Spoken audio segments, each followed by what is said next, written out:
Você que nos visita, seja muito bem-vindo, nós nos alegramos com a sua presença. Hoje nós vamos dar sequência à série de exposições dos 10 mandamentos. E vamos falar hoje especificamente do 7º mandamento. Eu peço que você, portanto, abra a sua Bíblia comigo, ou o aplicativo da Bíblia no seu celular, lá em Êxodo, livro de Êxodo, capítulo 20. Êxodo 20, verso 14. Eu peço que você se coloque de pé comigo para nós lermos a palavra de Deus, mesmo que bem curtinha hoje, com reverência diante do Senhor. Êxodo 20, verso 14, diz: não adulterarás. Vamos orar de novo? Bom, bendito e misericordioso Deus, Senhor, nós a Ti nos rendemos nessa manhã, mais uma vez, nos sujeitamos à Tua palavra que é viva e eficaz, ao Santo Espírito que é o nosso Consolador, aquele que nos convence do pecado, da justiça e do juízo. Pai, obrigado pela Tua fidelidade diante da nossa fé tão oscilante. Obrigado pela Tua palavra que é imutável diante dos nossos corações corrompidos. O Senhor é o mesmo, Pai. Obrigado pela mensagem de hoje, como já foi orado.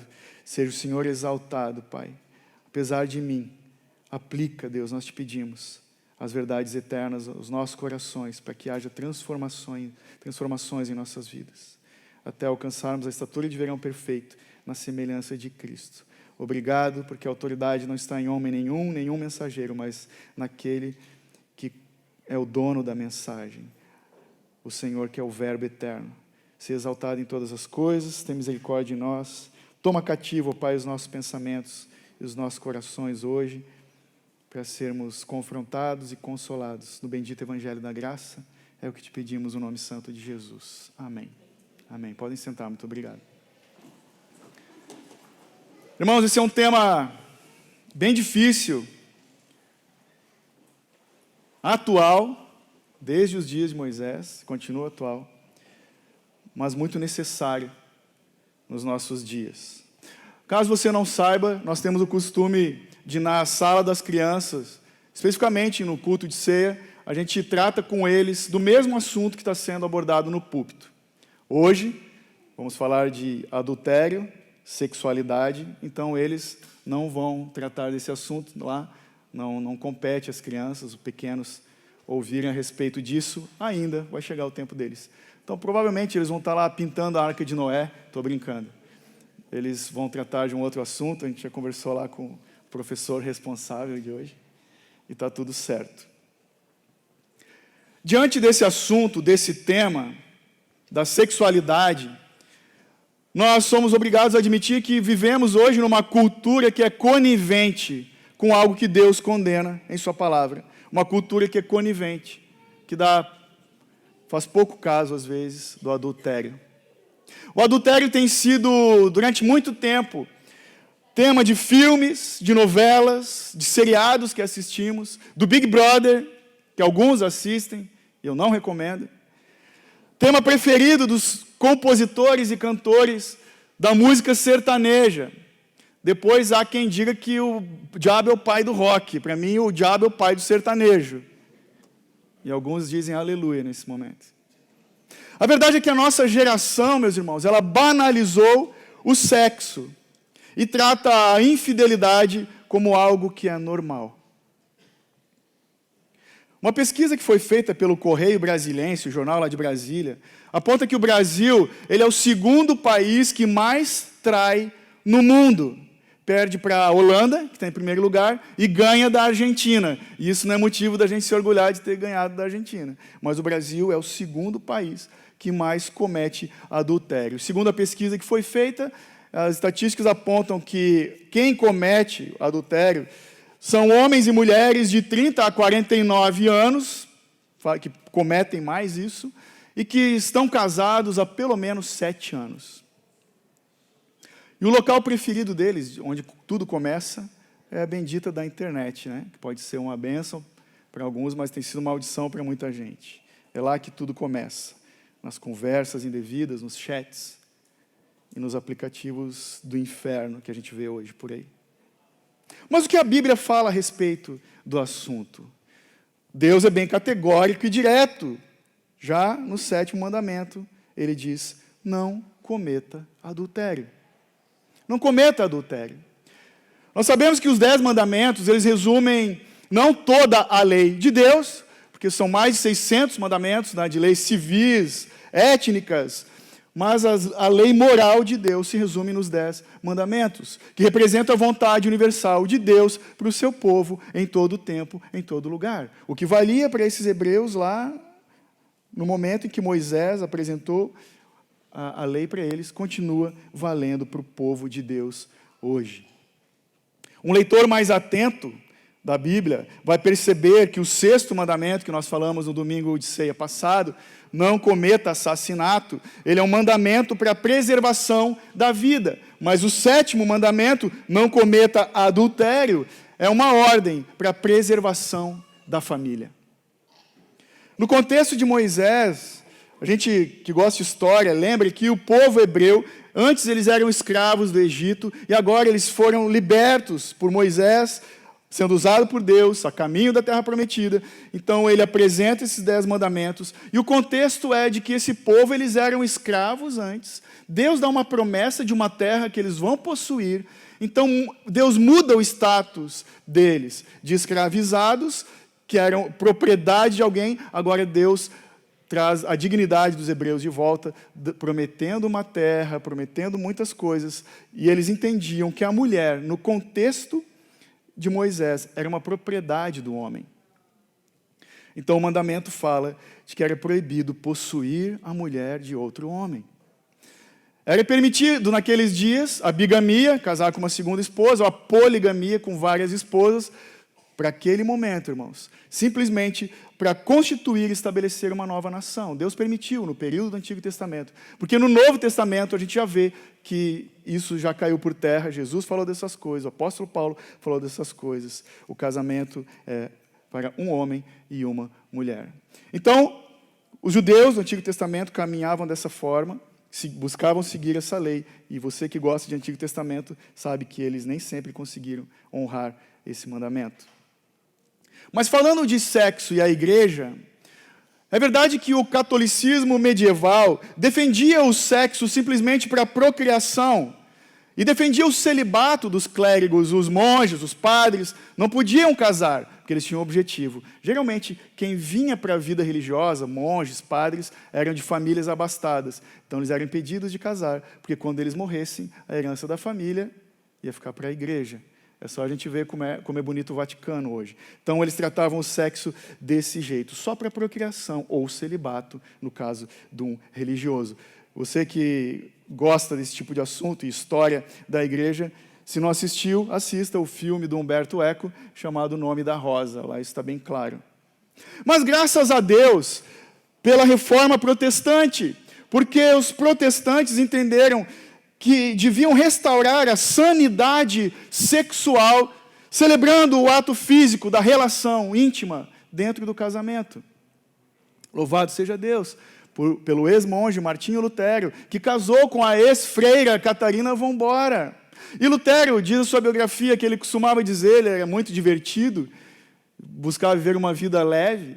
Lutero comentava que para o homem cristão não há nada melhor do que depois de um dia duro de trabalho, chegar na sua casa, comer a sua linguiça, tomar a sua cerveja, tocar a sua flauta, cantar com os seus filhos e fazer amor com a sua esposa, pelo louvor da glória de Deus.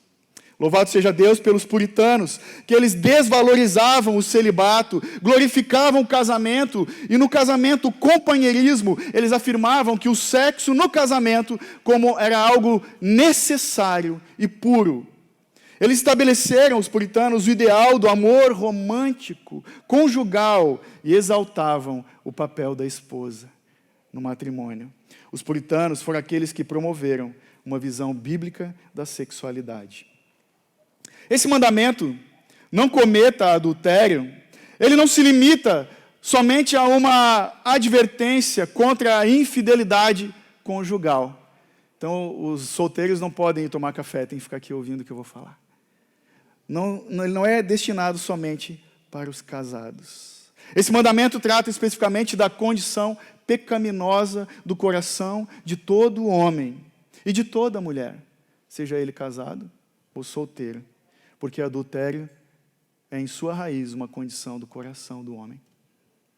Então nós vamos dividir essa mensagem em 3 pontos, que são eles: o dom do sexo, o sexo corrompido e o sexo redimido. A verdade é que, pela palavra de Deus, nós vemos que o sexo é um dom, é um presente. Os maiores presentes de Deus para essa vida são o sexo e o casamento.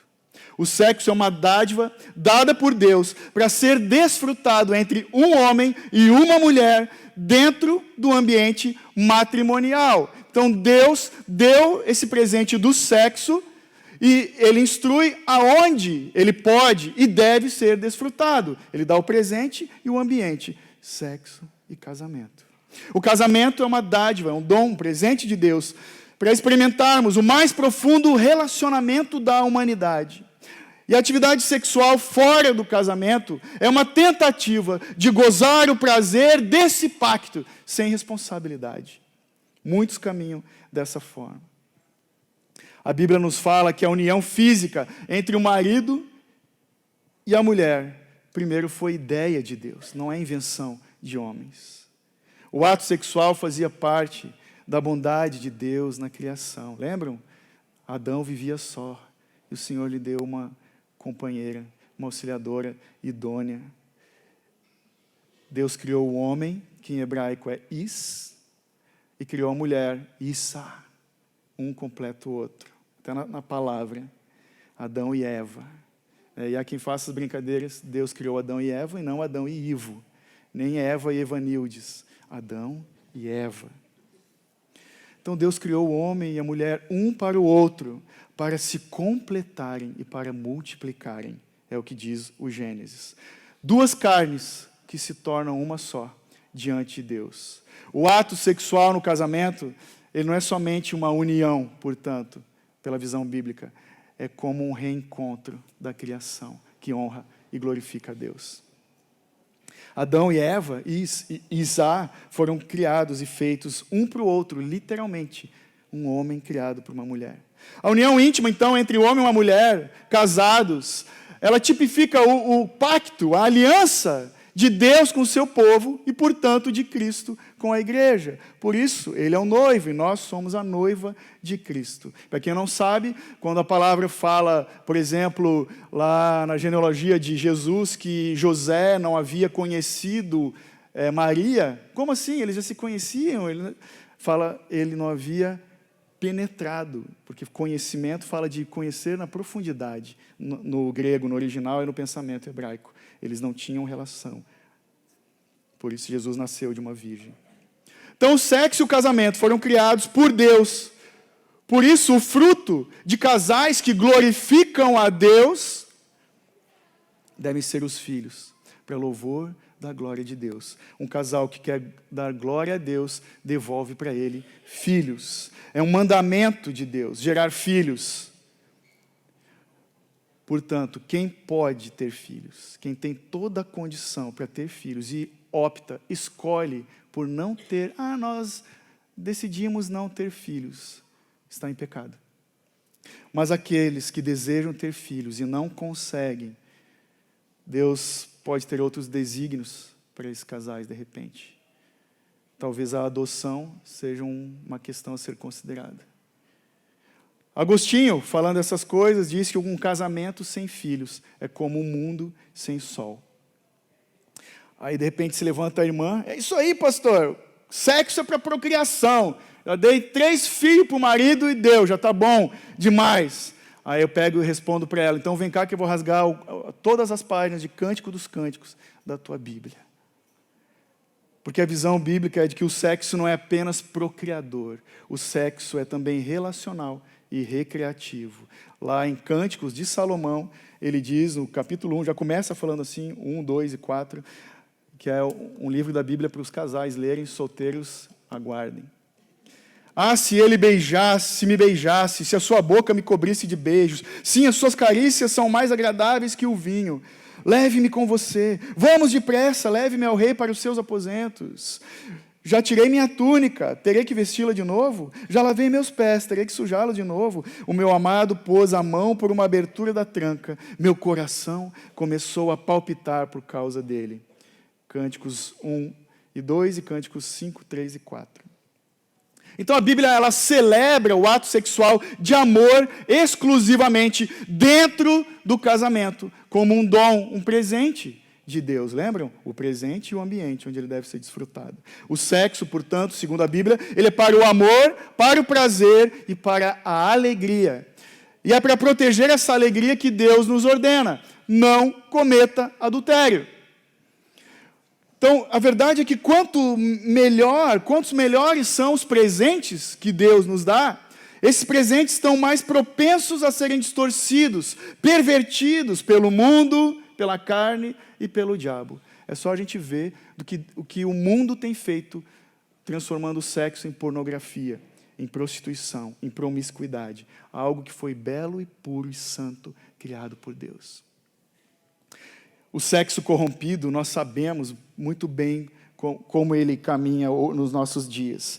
Na verdade, aqueles que gostam de ler a história bíblica, nós vemos que durante toda a história da humanidade, o sexo criado por Deus foi se corrompendo em tudo isso que eu falei: promiscuidade, prostituição e coisas do tipo.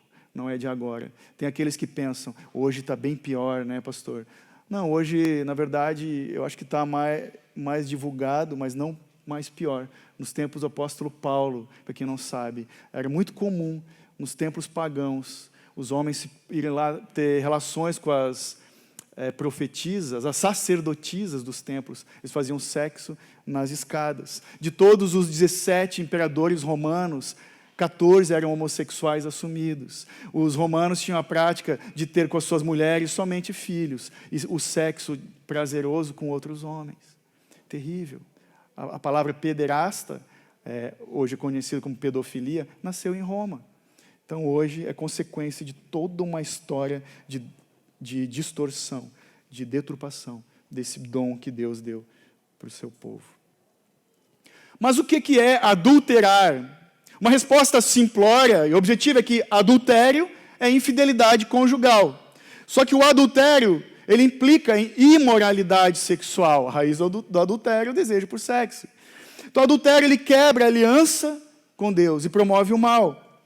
Ele é cometido contra Deus, contra o próximo, e é uma forma de afrontar a santidade do casamento que foi estabelecido por Deus. O casamento que, de acordo com as Escrituras, deve ser digno de honra entre todos e um leito sem mácula. É o que o autor dos Hebreus fala no capítulo 13, verso 4. Então, ter relações sexuais não é a única maneira de cometer adultério. O 7º mandamento, ele proíbe tudo que causa adultério, toda forma de imoralidade sexual. O Catecismo de Heidelberg, nas perguntas 108 e 109, ele fala o seguinte: o que o 7º mandamento nos ensina? Resposta: toda impureza sexual é amaldiçoada por Deus. Por isso, devemos detestá-la profundamente e viver de maneira pura e disciplinada, sejamos casados ou solteiros. Pergunta 109. Mas Deus, neste mandamento, proíbe somente o adultério e outros pecados vergonhosos? Não, pois como nosso corpo e nossa alma são o templo do Espírito Santo, Deus quer que conservemos puros e santos. Por isso, ele proíbe todos os atos, gestos, palavras, pensamentos e desejos impuros, e tudo o que possa atrair o homem para tais pecados. É verdade que a maior parte das relações de adultério não começa com sexo. Começa com uma intimidade inapropriada. O 7º mandamento, ele proíbe o homem casado de flertar com outra mulher, ou o solteiro de se aproximar da esposa de outro homem. Para evitar a tentação, nós temos que ficar espertos. Cuidado com as conversas impróprias, com brincadeiras indevidas. Então, para evitar tentação, temos que manter uma certa distância social. Talvez alguém tenha visto, domingo passado, na igreja lá no Texas, a Village Church, que é pastoreada pelo pastor Matt Chandler, que é o atual presidente da Atos 29. Ele, de púlpito, publicamente, ele confessou algo que estava acontecendo e aceitou um afastamento breve do púlpito da igreja. Por quê? Uma irmã da igreja teve a ousadia de chegar diante dele e falar: pastor, você está conversando demais na internet com a minha amiga, a fulana de tal, que é casada também. Ele e essa irmã conversavam diariamente, amenidades. Não foi cometido o adultério, não eram conversas impróprias, porque o presbitério da igreja pegou todas as mensagens. A irmã era casada, ele também. A esposa dele sabia dessa amizade, das conversas, e o esposo dela também estava ciente. Mas eles acharam por bem: cuidado, para com isso, cuide do teu coração. Irmãos, a gente tem visto milhares de pastores que têm caído nesse pecado. Por quê? Porque falta para a igreja, às vezes, responsabilidade de fazer o que essa irmã fez. Nós temos que cuidar uns dos outros. Se amamos o Senhor, se nos amamos, nos cuidamos. Então, ele está afastado um tempo, e daqui a pouco ele volta. É um homem de Deus. Ele recebeu prontamente a repreensão e ele mesmo expôs para a igreja. Vamos orar por ele, não esqueça, Matt Chandler. Ele está afastado dos trabalhos da Atos 29, por enquanto também. Então, o 7º mandamento nos alerta e proíbe das iniciativas inapropriadas de intimidade. Mas o 7º mandamento também proíbe a mulher casada de buscar apoio emocional em outro homem, seja no trabalho, seja na igreja, ou trocando mensagem na internet. Você não sabe o que meu marido me aprontou, sabe? Isso não quer dizer que não tem que procurar ajuda pastoral. Isso é, inclusive, para quem não sabe, tem muitos novos que estão chegando, todo aconselhamento que eu dou para as irmãs, a minha esposa está sempre junto. Então, de uma forma bem clara, na verdade, por que essas coisas acontecem? O 7º mandamento, ele exige que maridos e esposas busquem nutrir o amor um pelo outro, o cuidado, a devoção, a dedicação um pelo outro. E tem gente que pisa nessa questão. Aqueles que violam o 7º mandamento são os casais que ficam afastados um do outro, se afastam, sabe? São casados, mas dentro de casa são como amigos. Estão afastados fisicamente, espiritualmente, emocional e fisicamente, sexualmente. Esse tipo de casal viola o 7º mandamento. É verdade que o sexo não é tudo no casamento. Mas a falta dele no casamento indica que todo o resto vai mal. Se não há intimidade, a mais profunda, todas as intimidades secundárias não estão acontecendo. Eu já vi casais ficarem brigados uma semana sem se falar. Casais que não oram juntos, casais que não conversam, que têm restrições. Tem coisas do trabalho que eu não vou dividir com ela. Tem coisa que não compete, sabe? Casais que não partilham a vida, não partilham os anseios de seus corações, só dividem as contas para pagar no final do mês. Irmãos, que tipo de casamento é esse? Esse é um casamento que não glorifica a Deus. E bem sinceramente, que porcaria de casamento é esse? Por isso eu te digo, cristão, cristã, conversem, se perdoem, orem juntos, busquem no Senhor, busquem no Senhor um vinho novo para o casamento de vocês, se você vive essa situação que eu acabei de escrever. Não se privem, meus irmãos casados, uns dos outros. Vocês precisam se amar, precisam cuidar um do outro e se alegrar em Jesus e fazer sexo para a glória de Deus. É assim que Deus manda. Porque a intimidade no casamento, meus irmãos, é um santo remédio contra as paixões ardentes do nosso corrupto coração. É um santo remédio. Mas é verdade que a infidelidade não é o único jeito de quebrar o 7º mandamento. É proibido, nesse mandamento, o sexo antes do casamento, o uso de pornografia e a masturbação. No Antigo Testamento, a palavra porneia, em grego, ela era destinada a todo o tipo de imoralidade. E é de porneia que nasceu pornografia. Pornografia hoje, na verdade, nos nossos dias, é um maldito mercado do pecado sexual. É uma estratégia do diabo que tem levado milhares de consumidores à escravidão, à dependência física e emocional e ao isolamento social. A pornografia denigra a imagem da mulher, danifica os relacionamentos e destrói, detona a capacidade do homem de liderar. Ele foi criado para isso. Nós, homens, fomos criados para liderar. E a pornografia castra os homens disso. O puritano Thomas Watson afirmou que as imagens pornográficas transmitem secretamente veneno ao coração. Agora, para aqueles que têm lutado contra o vício da pornografia, nós temos aqui na igreja, pela misericórdia de Deus, montamos um sistema de apoio para irmãos e irmãs que têm lutado contra isso. Venha falar comigo no final do culto, que nós estamos dispostos a te ajudar. Isso tem acabado com a vida de muitas pessoas, inclusive dentro da igreja de Deus. É uma batalha que você não vai vencer sozinho. Nós estamos dispostos a caminhar contigo e te auxiliar nisso. O 7º mandamento proíbe o sexo fora do casamento, a tal da fornicação. Toda relação sexual fora do casamento é proibida por Deus.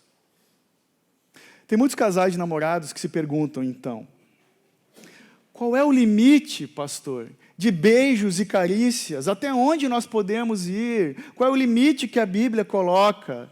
Meus irmãos, a Bíblia não coloca limite. Ela diz que o casamento, no casamento, é o único lugar onde você pode desfrutar da intimidade do prazer sexual.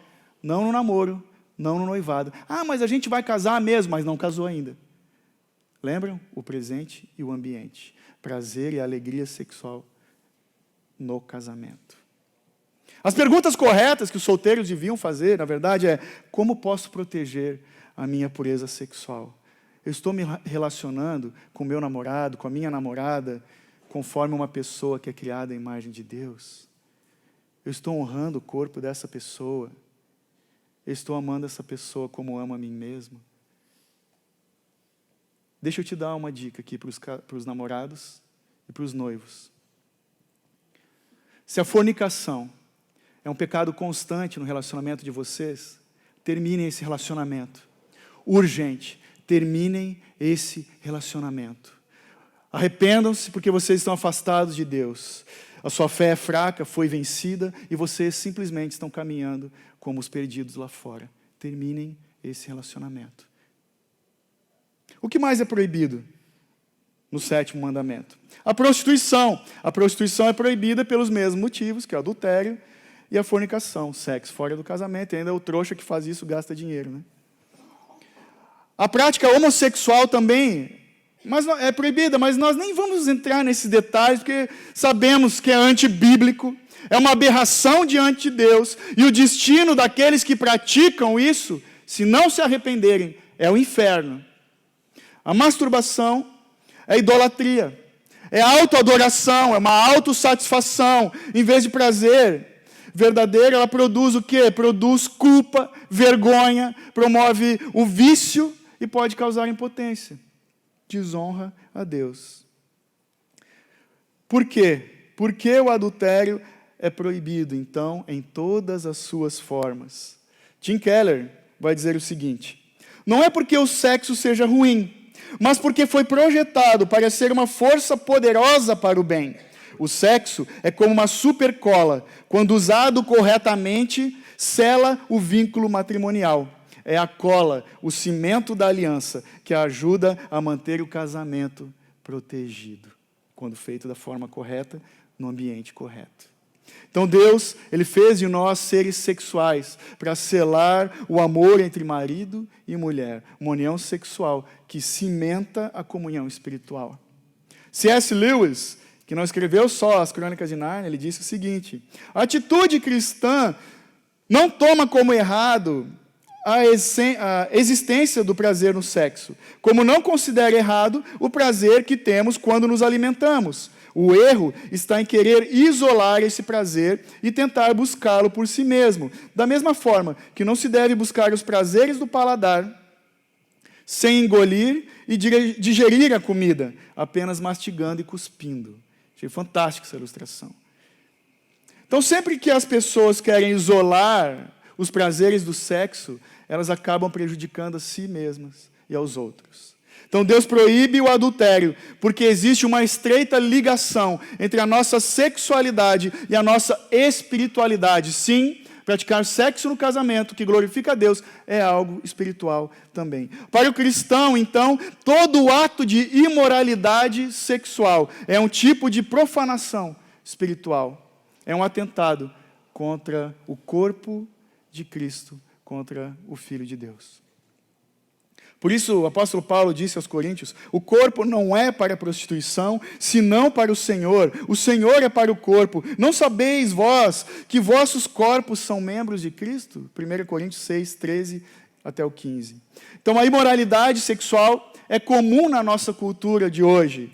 As pessoas, na verdade, estão em busca de amor e se contentam com o sexo. É triste, é patético. No nosso contexto brasileiro, então, é pior, a gente tem que admitir. O Brasil está em segundo lugar, mas é feia a situação.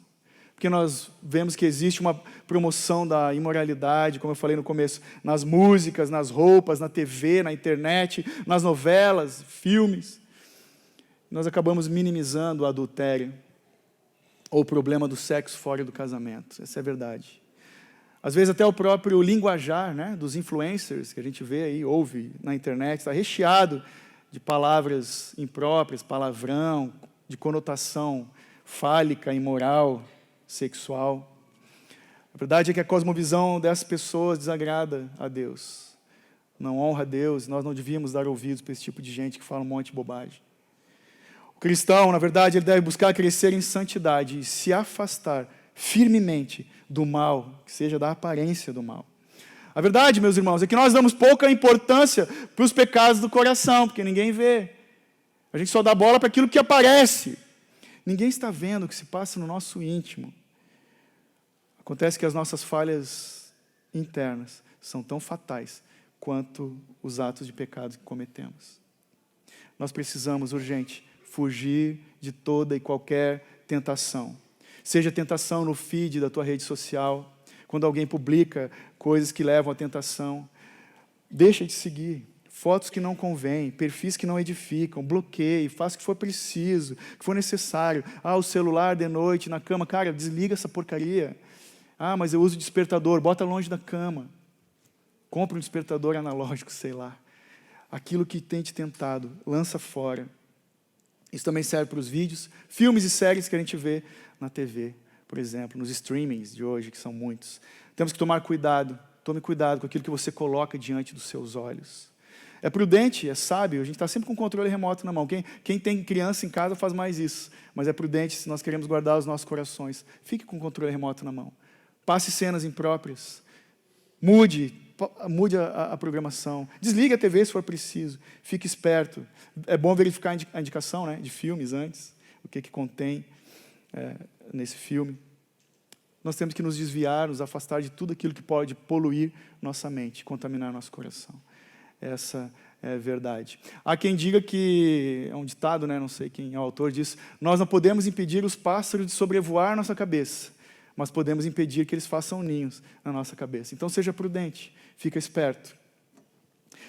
Nós temos que lembrar de passar tudo o que consumimos pelo crivo de Filipenses 4:8, quando Paulo fala a esses irmãos e para a gente. Finalmente, irmãos, tudo que é verdadeiro, tudo que é respeitável, tudo que é justo, tudo que é puro, tudo que é amável, tudo que é de boa fama, se alguma virtude há e se algum louvor existe, seja isso que ocupe o vosso pensamento. Então, além disso, considere se o seu comportamento também não tem estimulado outras pessoas ao pecado. Quer seja com as suas palavras, com as suas atitudes, com as suas vestimentas. No caso das moças, fotos sensuais não convêm. Com pouca roupa, uma exposição indevida de partes do corpo. É comum nós vemos até perfil de irmãs que se dizem cristãs, vestindo pouca roupa e botam na legenda um versículo. O Senhor é meu pastor, nada me faltará, só de top. Faltou um pouco de roupa naquela foto, na verdade. Temos que ser prudentes. Cuidado, temos que cuidar para não servir de pedra de tropeço para outros. temos que nos guardar, aqueles que são solteiros. Se guarde para o teu futuro esposo. Se guarde para a tua futura esposa. Cuidado para não fazer com que outros tropecem por causa das nossas atitudes. A verdade é que todo solteiro cristão também é chamado à pureza sexual. Deus dá graça para aqueles que procuram honrá-lo, preservando a sua castidade. Para os homens, isso significa aprender a viver para os outros, praticando o amor sacrificial de Cristo. Para as mulheres, guardar a sua pureza sexual significa aprender a servir os outros, vivendo em submissão a Cristo. Então, submissão e sacrifício são virtudes que o casamento exige. Então, na vida solteira, na comunhão dos santos, na igreja, se os homens vivem uma vida sacrificial de amor, e as irmãs em submissão, servindo aos outros, já estão no exercício para o casamento. Sacrifício e submissão. Da mesma forma, os casados. Meus irmãos, não se esqueçam que o prazer e a alegria da intimidade sexual, que é proibida fora do casamento, ela é exigida e estimulada por Deus dentro do teu casamento. Ou seja, rejeitar o seu parceiro, o seu cônjuge, pode levá-lo a cometer pecado sexual.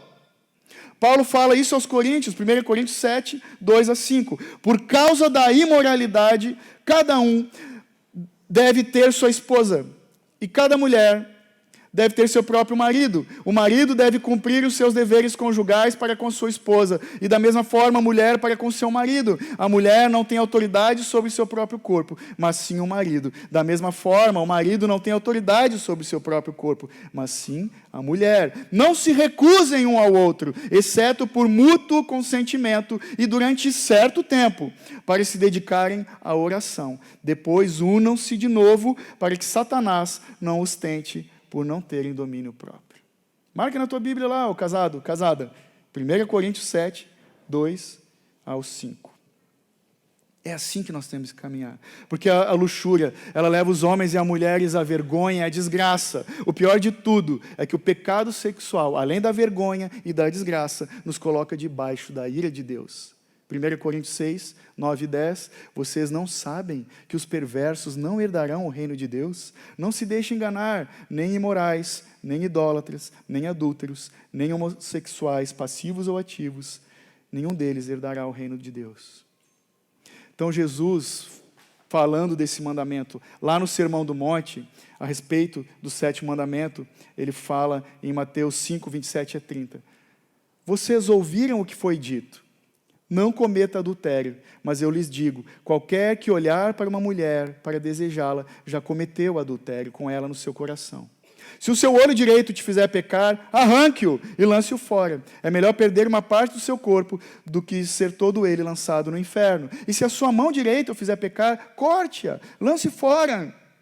É melhor perder uma parte do seu corpo do que todo ele para o inferno. É óbvio que Jesus não está sendo literal aqui, vamos arrancar o olho, vamos cortar a mão, mas ele está falando de forma drástica da importância que nós temos, das coisas que temos para fazer, para nos afastarmos da tentação de cairmos nesse pecado. Então nós falamos do dom do sexo, falamos do sexo corrompido, mas louvado seja Deus, porque a palavra nos mostra de um sexo redimido. Talvez o exemplo bíblico mais clássico de tentação, adultério e as suas consequências, talvez não, com certeza, é o caso de Davi. Lembra? Loucura de Davi. Lá em 2 Samuel, capítulo 11, se você não leu, eu vou te dar um breve resumo, uma sinopse aqui. Conta que Davi, ele, certa tarde, estava passeando pelo pátio do terraço real, e viu a vizinha tomando banho, o tal da Batseba. Davi estava lá, ocioso. Israel estava em guerra, ele decidiu não ir para a guerra. Vou me dar um day off, vou ficar em casa hoje. E ele caiu em tentação, cobiçou a mulher do próximo. Ele mandou vir aquela mulher, teve intimidade, relações com ela, e ela engravidou. O marido dela estava na guerra, Davi não. Davi, o que ele fez? Ele tentou 4 planos. para esconder o seu pecado. Ele deu folga para o marido dela, Urias é o nome dele, falou, traz esse cara de volta, vai lá, acha ele, bota ele dentro de casa, porque daí vai parecer que ele engravidou ela. Mas ele era muito fiel, ele decidiu, não, eu não vou, estou aqui lutando pelo meu rei. Davi tentou embebedar o marido dela, vamos dar uma cachaça para ele, vamos jogar ele dentro de casa, não deu certo. Davi, por último, ele encomendou a morte desse homem. Falou, então faz o seguinte, bota ele na frente de batalha, e ele foi morto. E por último, Davi se casou com Batseba para esconder a gravidez. Parece que foi tudo tranquilo. Lá no capítulo 12 de 2 Samuel, o profeta Natã foi usado por Deus e confrontou o rei Davi, contando uma história de um homem que roubou o cordeirinho do vizinho para fazer uma refeição para um visitante. Ele ficou indignado. Isso não se faz, tem que mandar matar esse homem. Aí o profeta, meio gaúcho, bem ousado, falou, esse homem é tu, ó rei. Ele ficou desesperado, Davi caiu em si.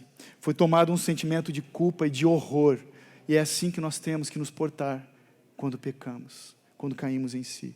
Então foi nessa condição de desespero que Davi escreveu o Salmo 51. Ele escreveu o Salmo, registrou o seu pecado e o seu pedido de perdão e misericórdia ante Deus. Fez disso uma canção para ser cantada na igreja da época. E ele era confrontado com isso. O pecado sexual, meus irmãos, nunca é apenas sexo. Ele sempre está ligado às demais áreas da vida.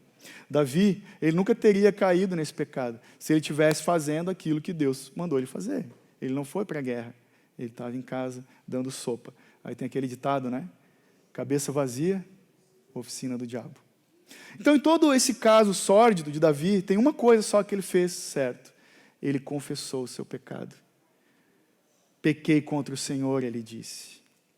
E ele começa esse salmo maravilhoso, 51, dizendo, tem misericórdia de mim, ó Deus, por teu amor, por tua grande compaixão, apaga as minhas transgressões, lava-me de toda a minha culpa e purifica-me do meu pecado.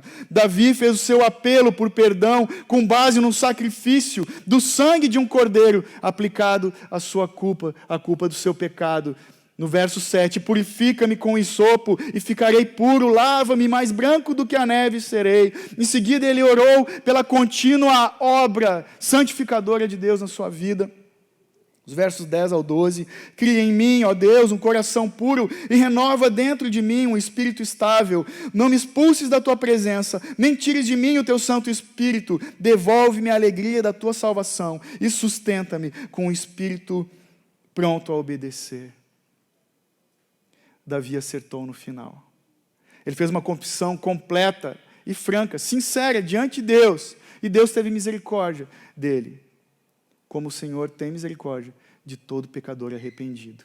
É fato que Davi teve que lidar com as consequências. O filho dessa relação, caso você não saiba, morreu, não sobreviveu. E Deus falou, sobre a tua casa sempre vai ter uma espada. Ele viveu pé de guerra, inclusive dentro de casa, né? Com os filhos queridos que ele tinha.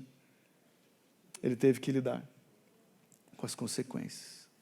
Mas ele foi perdoado e a sua culpa foi levada embora. Irmãos, a verdade é que todo cristão, seja ele casado ou solteiro, somos todos casados, se de fato nós somos a noiva de Cristo e ele é a nossa noiva. A vida conjugal e a vida comum devem refletir a união de Cristo com a sua igreja em comunhão, amor e lealdade, e não em adultério. Somos todos casados com Cristo. Uma vez que Cristo jamais traiu a sua igreja, todo cristão jamais deveria sequer pensar em traição. Então nós precisamos preservar os nossos corações de toda e qualquer impureza sexual. Então, pelos padrões do 7º mandamento, nenhum de nós, na verdade, podemos nos colocar de pé e levantar a nossa mão dizendo, esse pecado eu não cometo. Porque quem de nós, meus irmãos, quem nunca olhou indevidamente para outra pessoa, que de repente passa na praia? Quem de nós nunca desejou indevidamente outra pessoa que vimos na internet ou num filme? Quantos casais têm ignorado seu cônjuge, têm negado amor e dedicação um pelo outro na sua casa? Quantos de nós já usamos um namorado ou uma namorada como um objeto em vez de uma pessoa?